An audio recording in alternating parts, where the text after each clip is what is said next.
بسم اللہ الرحمن الرحیم۔ شروع کرتا ہوں اللہ کے نام سے جو بڑا مہربان نہایت رحم کرنے والا ہے۔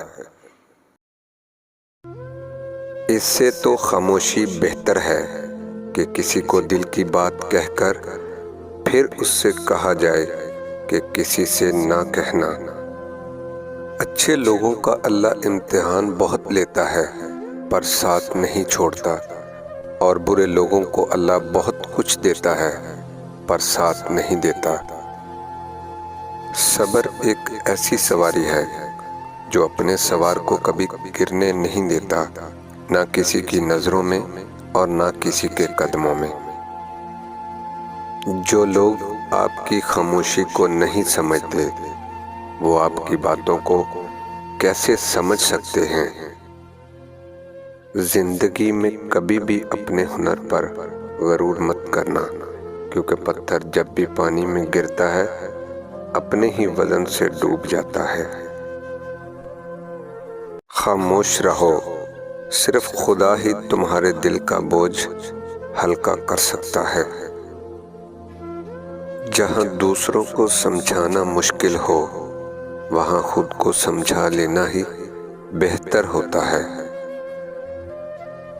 ہر کسی کو کسی نہ کسی کام کے لیے بنایا گیا ہے، اور اس کام کی تمنا ہر دل میں ڈال دی گئی ہے۔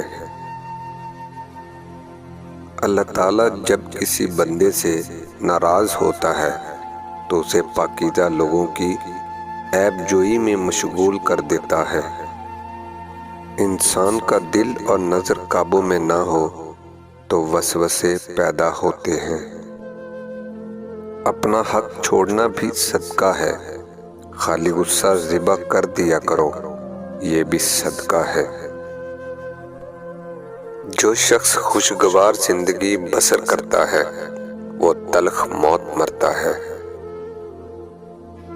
نیک لوگوں کی صحبت اختیار کرو کہ صحبت میں بڑا اثر ہوتا ہے۔ معزز بننا چاہتے ہو تو دوسروں کی عزت کرو، کیونکہ یہ کام معزز بندہ ہی کرتا ہے، اور یہی انسانیت کا کمال ہے۔